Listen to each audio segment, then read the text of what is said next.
Olá, queridos amigos e irmãos da União Norte Brasileira. Eu estou muito feliz de poder participar deste momento de maneira muito especial, quando tratamos da integração, quando paramos para planejar, sonhar e pensar o próximo ano. 2022 está às portas. Estamos já vivendo uma outra situação, numa outra realidade, e a missão que nunca entrou em quarentena estará agora mais ativa e viva do que sempre esteve. Por isso, colocar os nossos dons, nossos talentos nas mãos do Senhor é imprescindível. E eu quero, por isso, lhe parabenizar, porque você tem dado do seu tempo, tem doado da sua vida e a sua dedicação para que mais pessoas conheçam o Evangelho do Senhor Jesus Cristo e assim estejam preparadas para a breve volta do Senhor. Quero, de maneira muito especial, saudar a todos vocês na pessoa do meu amigo pastor Leonino, presidente da União Norte Brasileira, foi quem me estendeu o convite para essa reflexão. Agradeço muito porque eu gostaria de tratar alguns temas com vocês que julgo muito importante para a nossa caminhada espiritual. Mas antes de abrirmos a nossa Bíblia Sagrada, eu quero lhe convidar mais uma vez a fechar os olhos e vamos orar. Senhor, Deus querido Pai nosso, a tua palavra será aberta. Ajuda-nos a compreender e entender aquilo que o Senhor tem revelado para todos nós. É o que eu lhe peço no nome de Jesus. Amém. E, por favor, abra sua Bíblia em 1 Coríntios, no capítulo 12. O capítulo 12 de 1 Coríntios é o capítulo que fala sobre dons espirituais, fala sobre a formação da igreja, e há dois versos que eu gostaria de tirar alguns pensamentos importantes para a nossa vida e para a nossa caminhada na liderança cristã, frente às igrejas que o Senhor nos entregou nas mãos para exercermos a nossa liderança. 1 Coríntios 12, versículos 12 e 13, diz assim: Porque, assim como o corpo é um, e tem muitos membros, e todos os membros, mesmo sendo muitos, constituem um só corpo, assim também é com respeito a Cristo.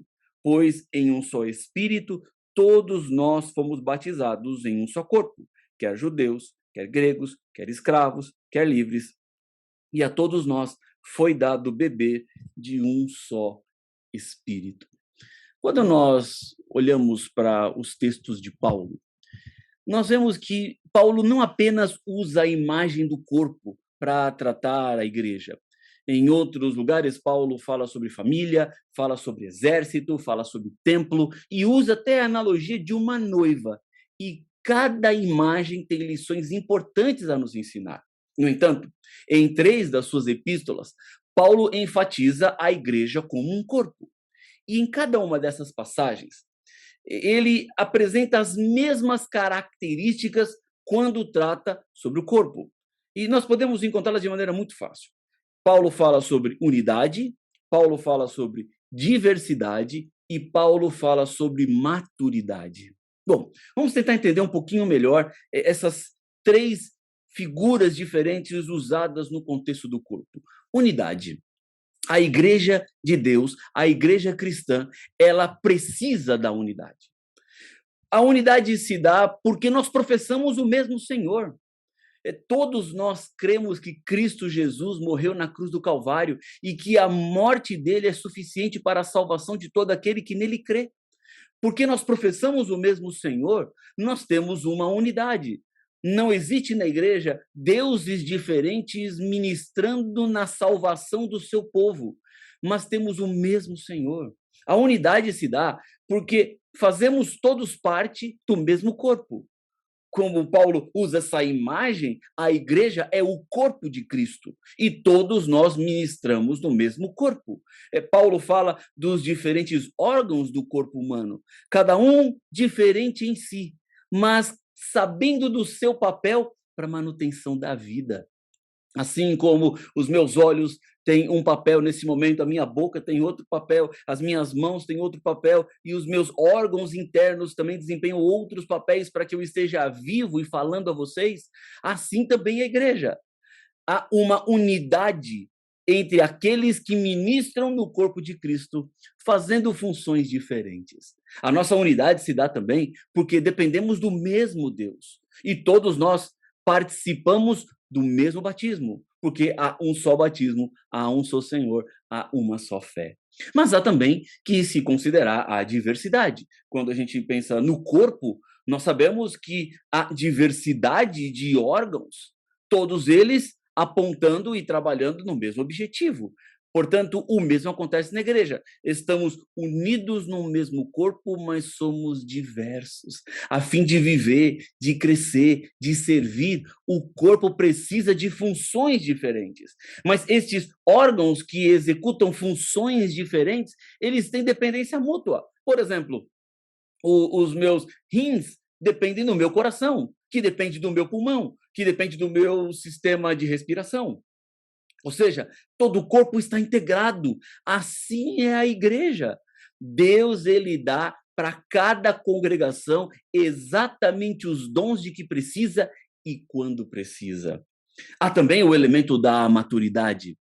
A principal evidência da maturidade, de que o corpo alcançou a sua plenitude na vida cristã, é um amor cada vez maior. E Paulo diz que esse amor deve ser, primeiramente, a Deus, o amor pelo povo de Deus e o amor pelas almas que estão perdidas. Portanto, o nosso corpo trabalha com unidade, diversidade e maturidade. Assim também a igreja. Nós precisamos fortalecer unidade, diversidade e maturidade, porque a igreja é um organismo vivo que passa por fases. E porque a igreja passa por fases, é sempre tempo de avaliar o que está sendo feito. Corrigimos a direção constantemente. Portanto, minha irmã, meu irmão, quando nós paramos agora no finalzinho de 2021 para começar a pensar em 2022, a pergunta inevitável é: para onde a sua igreja está indo?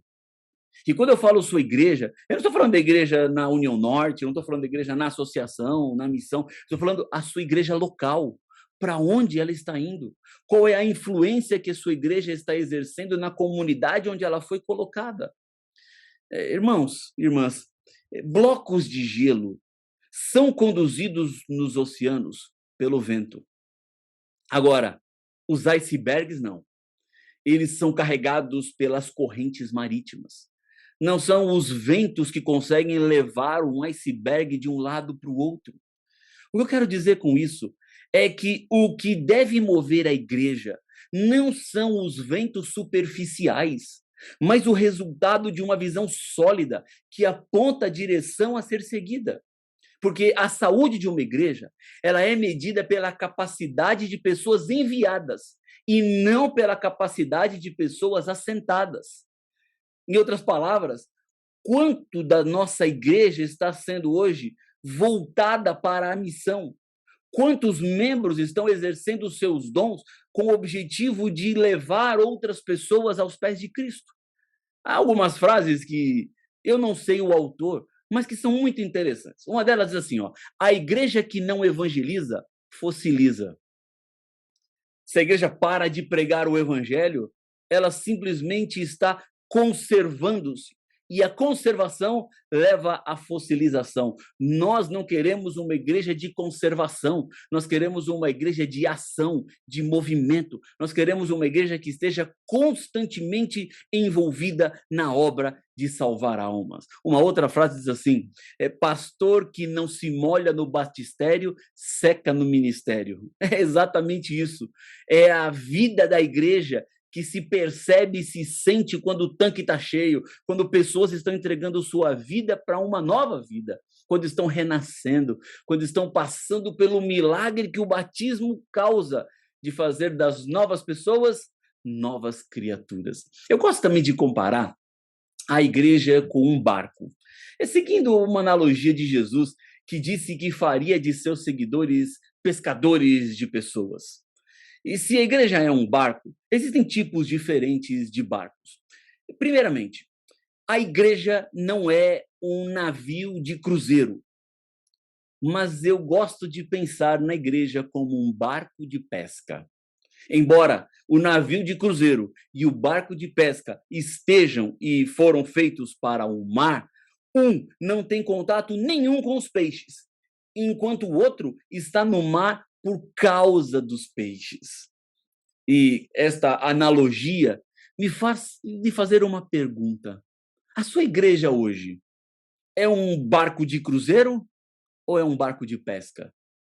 Ela está simplesmente posicionada em um local geográfico, sem estar envolvida com a vida das pessoas à volta? Ou ela é uma igreja que está colocada lá por causa dos peixes que ali estão, por causa das pessoas que estão à volta, porque ali congregam homens e mulheres que querem ser pescadores e pescadoras de outras pessoas para prepará-las para o breve encontro com o Senhor Jesus? Se não for para alcançar as pessoas à sua volta, a igreja está se comportando como um navio de cruzeiro, enquanto ela precisa ser um barco de pesca.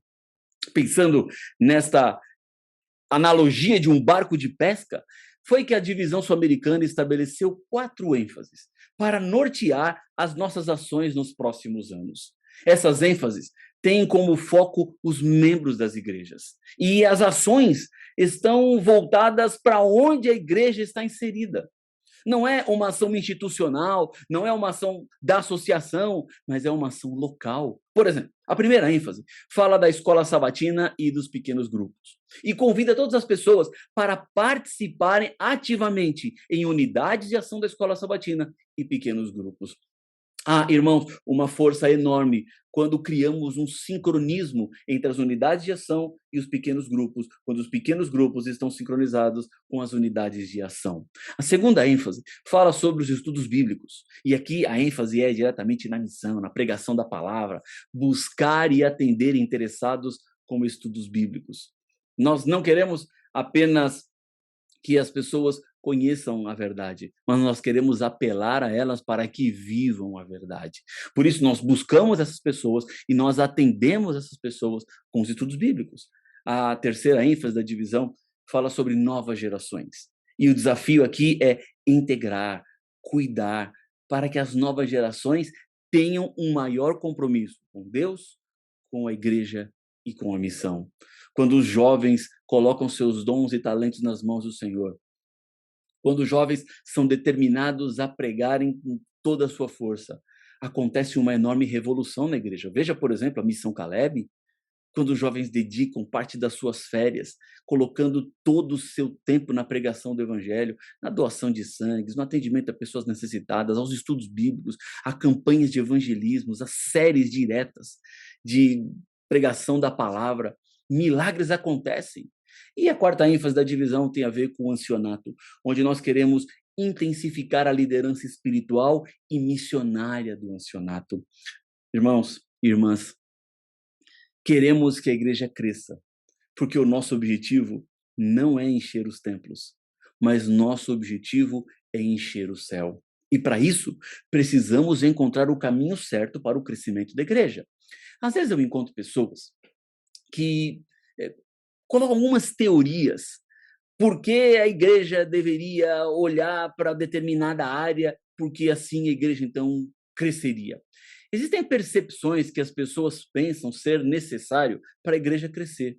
E eu até anotei algumas dessas teorias aqui. Por exemplo, tem a teoria da perseguição. Tem gente que acredita assim, quando a perseguição vier, a igreja então crescerá. Porque na história do cristianismo, os momentos de maiores crescimentos numéricos da igreja se deu quando a igreja foi perseguida. Então, quando começar a perseguição, quando se intensificar aquilo que Jesus disse que aconteceria em Mateus 24, nós então começaremos a crescer. Então, enquanto a igreja não for perseguida de tal maneira, nós não cresceremos. Há uma outra teoria que acredita na pureza. Se os membros fossem o que deveriam ser, então a obra estaria concluída. Se os membros fossem realmente consagrados, a igreja não estaria da forma como ela está. Essa é uma outra teoria. Há também a teoria da maternidade. Aqueles que pensam assim, se nós conseguíssemos manter todos os filhos da igreja, isso seria suficiente para promover o crescimento da igreja. Ou seja, nós estamos perdendo os nossos jovens, que os pais já são da igreja. Eles estão se desviando do seu caminho, e se a igreja encontrar uma forma de reter esses jovens, nós então teremos um crescimento da igreja. Há também a teoria da transferência.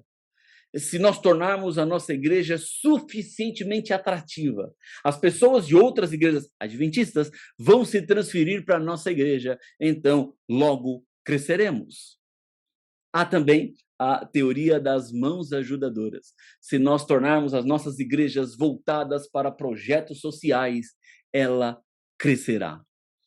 Amigos, irmãs, irmãos, há verdade em todas essas teorias. Há pontos a serem considerados em todas elas. Essas teorias não podem ser olhadas de maneira ou de forma isolada, mas precisamos encontrar uma forma e uma maneira que coloque a igreja no trilho do crescimento, que congregue todas essas diferentes teorias. Uma igreja que, obviamente, ela é pura, vive a realidade e a verdade do evangelho, uma igreja que mantém os seus jovens, uma igreja que está ciente do tempo profético no qual está vivendo, uma igreja que seja atrativa, mas não atrativa a outros adventistas, mas atrativas a outras pessoas de outras igrejas, para que venham e conheçam a verdade que temos em Cristo Jesus. Ou como os projetos sociais que deveremos fazer, seja a ASA, seja a ADRA, seja o Ministério da Mulher com suas ações em prol da comunidade, ou outras ações que possam surgir em nossas congregações. Agora, o que nós não podemos permitir jamais é que a nossa igreja fique no ponto da estagnação missionária. Eu quero dizer com estagnação missionária, é quando a igreja para de pregar o evangelho. É quando a igreja deixa de pregar para as pessoas que não conhecem o evangelho de salvação e eternidade e passa apenas a pregar para os próprios membros da igreja. Amigos, há uma tendência, às vezes, de cuidar dos membros da igreja mais do que o esforço do evangelismo para alcançar os de fora. Na lista de prioridades da igreja, precisamos estabelecer que primeiro está o evangelismo e depois o cuidado dos membros. Por que, pastor, tem que ser nessa ordem? Por uma simples razão, porque a melhor forma e o melhor método para cuidar dos membros da igreja, mantê-los vivos na fé, é colocá-los para pregar o evangelho. O nosso corpo humano, voltando à analogia de Paulo, precisa de respiração, de alimentação e de exercício para manter-se vivo, de movimento. Assim também é na vida espiritual. Nós precisamos de oração, precisamos de estudo da Bíblia e precisamos de missão para nos mantermos vivos. Por isso, nós começamos com o evangelismo e depois para o cuidado dos membros. Se nós começarmos com o cuidado dos membros, nós ficaremos tão tomados por este cuidado que deixaremos de pregar. Agora, se nós pregamos e colocamos todos para estarem envolvidos na missão, nós estamos, assim, cuidando dos nossos membros. A estagnação missionária, por exemplo, ela é percebida quando a média de frequência no culto começa a cair. A igreja vai vendo que, pouco a pouco, os membros começam a deixar de frequentar os cultos. Como é que você resolve esse problema? Como é que se soluciona essa equação? Evangelismo, pregação do evangelho, organização de duplas missionárias, organização de classes bíblicas, organização de pequenos grupos, organizar pessoas dispostas a pregarem o evangelho e darem essa conotação de missão, usando as redes sociais, usando o WhatsApp da igreja. Assim, a frequência da igreja voltará a subir quando ela voltar a viver a missão. Uma diminuição no número de batismos geralmente é um sinal de um futuro declínio numérico. É claro, irmãos e irmãs, que nós não temos essa numerolatria, nós não ficamos preocupados com os números, mas os números indicam o crescimento da igreja, indica se nós estamos ou não pregando o evangelho, nós queremos alcançar mais pessoas e os números vão nos ajudando. Quantas pessoas estão vindo? Quantas pessoas temos nas nossas classes bíblicas? Quantos interessados nós estamos atendendo? Quantas pessoas estão recebendo as nossas mensagens? Para quantas pessoas estamos compartilhando o amor de Cristo? O pastor, quando ele gasta mais tempo com indivíduos e menos tempo com um grupo de pessoas, esse é, muitas vezes, um sinal de advertência de que a igreja está em declínio. Quase todos os membros da igreja, eles, quando saem da igreja logo depois do culto e desaparecem após o término, sem ter aquela integração, aquela interação, também é um outro sinal de uma estagnação missionária. Obviamente que uma das formas mais sutis de perceber a estagnação missionária também é a contribuição financeira dos membros. Os dízimos e as ofertas mostram para nós o nível de comprometimento. E isso, irmã, e isso, irmão, não tem nada a ver com dinheiro. Isso não tem nada a ver com finanças. Isso tem a ver com a maneira ou a forma como os membros estão comprometidos com a igreja. Quando as pessoas estão realmente vivendo a missão e pregando o evangelho e querendo alcançar mais pessoas, 10% de dízimo, o pacto, suas ofertas, tornam-se parte do processo de adoração, de pregação do evangelho, porque temos pressa em pregar o evangelho. Uma igreja, quando não olha os dons espirituais para nomear os seus líderes, está em processo de estagnação. Amigos, eu estava recentemente pesquisando um pouco o que Ellen White fala sobre as enfermidades eclesiásticas. É verdade que existem outros fatores que precisam ser considerados e que se tornam entraves para o crescimento da igreja, mas Ellen White fala de alguns desses fatores que eu gostaria de compartilhar com vocês. Ela fala, por exemplo, no Testemunho para Ministros, na página 30, sobre desordem. Uma igreja que está desorganizada está enferma e não conseguirá cumprir a missão. Na mesma página 30 do Testemunho para Ministros, Ellen White fala sobre atitudes independentes e fala de julgamentos. Uma igreja que não está conectada com o corpo, uma igreja que não está ligada ao todo, uma igreja que não está voltada para a pregação, passa a julgar as pessoas de maneira muito incisiva e as suas atitudes não estão contribuindo para o crescimento da igreja como um todo. Mas ele não vai te falar mais. Testemunhos para Ministro, página 204, fala de morte espiritual. Uma igreja que morreu espiritualmente é uma igreja que não conseguirá pregar o evangelho. Já nos Testemunhos para a Igreja, volume 4, página 193, Ellen White diz de membros não consagrados. Ou seja, eles não estão com a vida completamente nas mãos do Senhor, como se imaginaria que deveriam estar.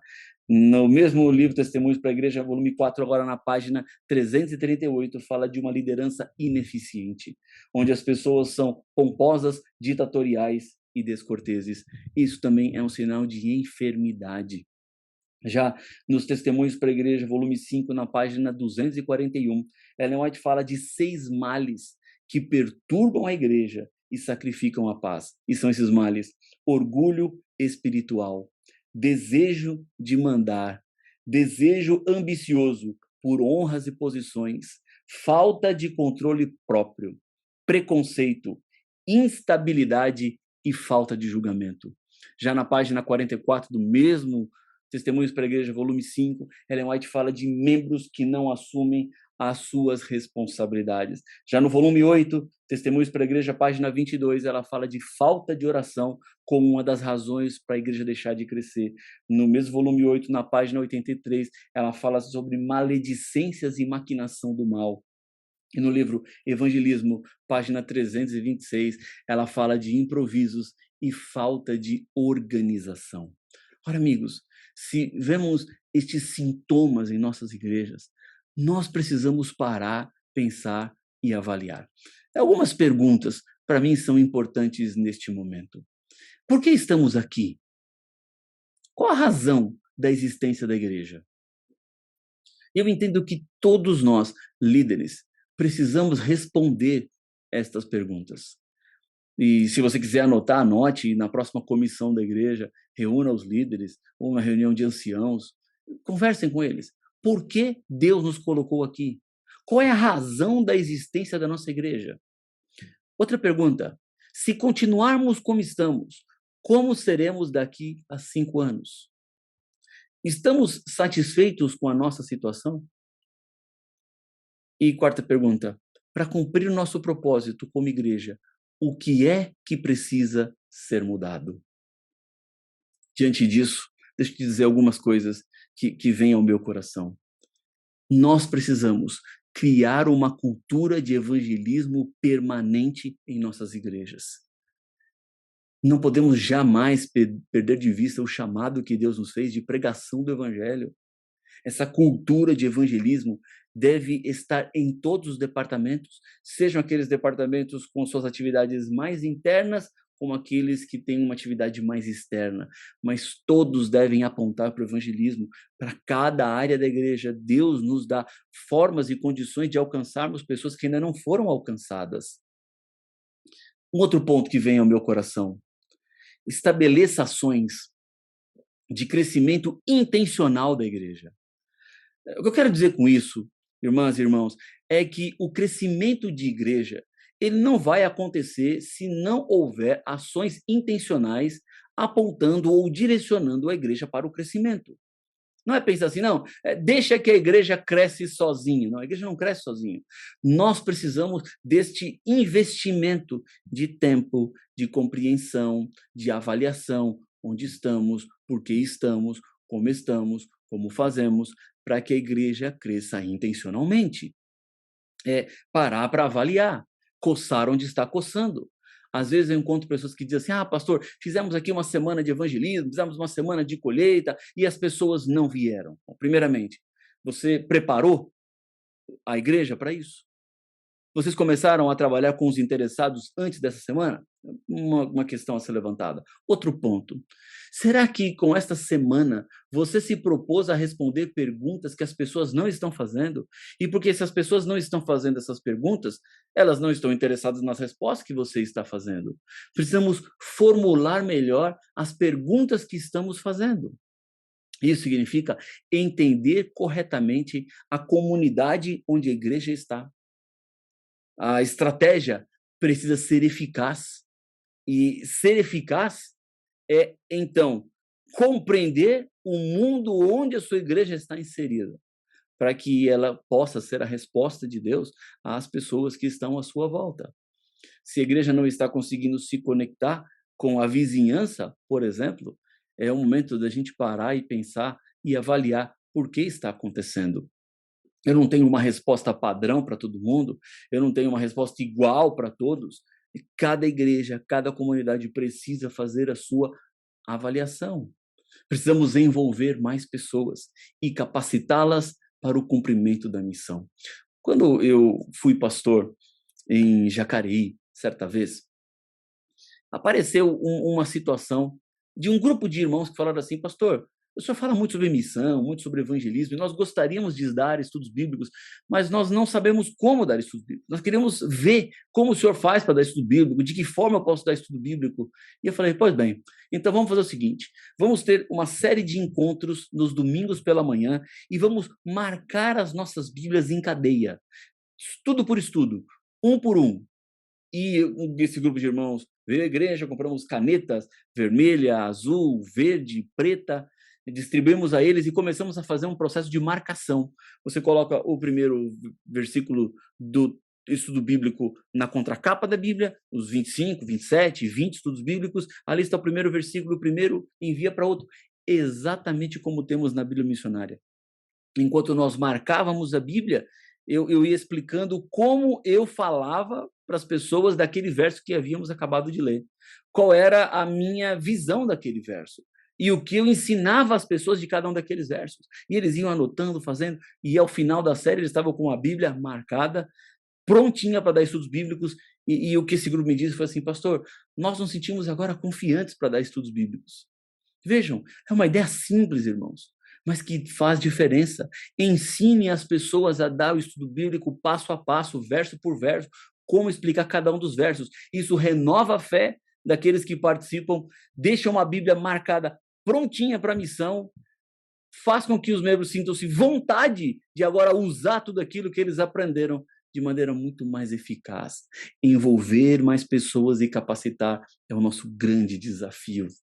Irmãos, a missão é a prioridade da igreja. E agora, ao planejar 2022, tenha em mente que não podemos perder jamais de vista a missão. Há uma diferença entre uma igreja viva e uma igreja morta. E o que nós queremos é uma igreja viva. Porque uma igreja viva, ela tem problemas de estacionamento. A igreja morta não tem, porque ninguém vai. Uma igreja viva tem imenso ruído de crianças e de jovens. Uma igreja morta está completamente em silêncio. Uma igreja viva muda muitas vezes a maneira como as coisas são feitas. Uma igreja morta não tem por que fazer isso. Uma igreja viva solicita muitos programas e mais dinheiro para a missão. Uma igreja morta tem muito dinheiro para o que for necessário. Uma igreja viva vê os desafios e oportunidades. Uma igreja morta vê apenas os problemas e perigos. Uma igreja viva usa sua tradição e instalações para servir as pessoas. Uma igreja morta usa as pessoas para preservar as instalações e as tradições.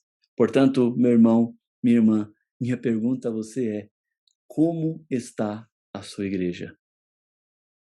Eu tenho certeza que no seu coração você está dizendo, pastor, minha igreja está uma igreja viva. Então vamos deixá-la viva cada vez mais, mantendo no rumo da missão, apontando para a pregação do evangelho, porque eu tenho certeza, falta pouco e Jesus Cristo vem. Fecha os olhos e vamos orar. Senhor, Deus querido, Pai nosso, eu te agradeço muito pela mensagem que vem da tua palavra. Eu te agradeço muito pelo teu Espírito, que nos transforma, que nos abençoa, que nos ajuda, Pai, a liderarmos a tua igreja aqui na terra. Queremos que a tua igreja, que hoje é militante, seja muito em breve uma igreja triunfante. Ajuda-nos a pregarmos o evangelho de todas as maneiras, colocarmos a nossa igreja no trilho da missão. É o que eu lhe peço no nome de Jesus. Amém. Que Deus abençoe muito a sua vida, que Deus continue ao seu lado na sua liderança, que Ele coroe os seus esforços com os resultados de mais pessoas prontas e preparadas para a breve volta do Senhor Jesus. Que Deus siga sempre contigo, lhe dando sabedoria também. Um forte abraço e até mais. Tchau, tchau.